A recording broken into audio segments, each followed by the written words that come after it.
Hey guys, welcome back to yet another video. Today's video is going to be pretty much about the top 5 mods you should do to your Honda Civic Type R to make power. So, a little background about my car at least. If you watch my other videos, you already know about this, but the car makes pretty close to 500 horsepower. That's currently on a butt dyno right now because we haven't had the chance to get back on the dyno since the revision.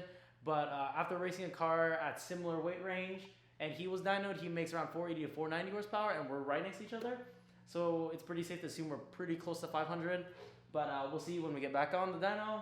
But currently, mod-wise, my car is full bolt-ons, fuel system, flex fuel, and a built bottom end with a big turbo. And it's tuned by Dart and Tune on Honda.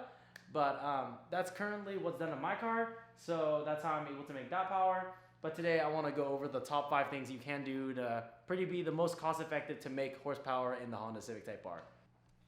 So for pretty much the first mod I would highly suggest getting for this car to really help open it up and give you the tunability to be able to add more power into your Honda Civic Type R is I would get the Honda Flash Pro.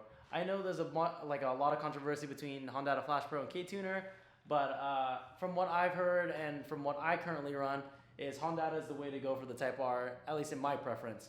But definitely I would go Honda if you are really looking into opening up the full potential of this car and pretty much help get this car to its limitations by being able to get it custom tuned on parts you put on the car. So for the second best mod for this car, so over the time I've had this car, I've really noticed this car responds very well to ethanol. So with ethanol alone, with a custom tune, you can pretty much make how much a full bolt-on car on 91 custom tune makes with just flex fuel and the Honda alone. So it being the most cost-effective thing you can pretty much buy for the Type R to make horsepower, because on a custom tuned just ethanol, like nothing else besides that and Honda of course, the car can make 350 to 360 horsepower and pretty close to 390 torque, and that's pretty much what you're going to make on a full bolt-on Type R with just flex fuel, which is honestly pretty crazy to me that just that mod alone can get you to that high. So combine the Honda flex fuel with, or not the Honda, the PRL flex fuel with Honda, you're looking at maybe like $1,000 in parts, and then maybe like another like $600 in like tuning. So you're at $1,600 just to make that power. So literally, probably one of the most cost-effective ways to make power in a Honda Civic Type R. And not only that, with the raising gas prices right now, ethanol is a bit cheaper, so you save a little bit there.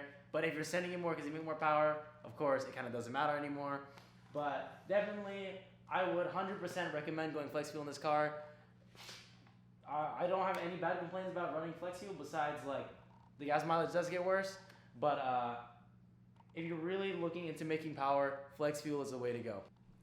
And if you'd like to do more mods after that for performance and adding horsepower, I would highly recommend upgrading the downpipe. It's not needed to make more power. Like you won't see more power than just running the flex fuel, but it's nice to have in case you want to upgrade to the next levels. So pretty much these are all going to be supporting mods now to support a bigger turbo to run even more power. Like say you want to break like 400, 500, 600, whatever you really want. You are going to need these things. So now I would recommend running a downpipe. So depending on where you guys are from, if it's legal or not to be able to have it. But right now I'm running a PRL catted downpipe that we currently hollowed out in my first video to become catless. But definitely if you are looking to be able to break 500 horsepower, I would highly suggest just going catless. But if you plan on staying in the 400s, you can definitely just stay catted to stay quieter if you'd like. But definitely if you want that louder noise, catless. It does sound pretty cool, but with certain exhausts it can sound raspy, so make sure you do your research on what exhaust you should get before you do get a downpipe, because you might not end up liking the sound, because it does drastically change the sound of the car, just going catless. So highly recommend doing a cat, especially if you want to get to the next level pretty much of making more power. So for the fourth best mod for this car, if you really do want to make power and you do want to break that 400 horsepower mark, you should look into upgrading your fuel system. Although it is expensive, it is definitely a must, just pretty much for the safety of this car, I guess, at least. So you're not maxing out the stock fuel system, I would highly recommend upgrading it. So from my knowledge, I know of 2 different systems you can go with. The Honda fuel system and like kind of a mixed match of parts of the XDI fuel pump the FK8 tuning, the Veltman injectors, and the D-Schwartz rear pump. Both of those systems are capable of providing enough fuel for 500 horsepower. I know there are other options like methanol injection, but how I see it is I wouldn't really recommend it because it's just another thing that could fail and it could cause issues over time. So I would personally recommend just upgrading the fuel system. I know it is expensive, but definitely if you do want to break that 400 horsepower mark, it's something that you do need to do.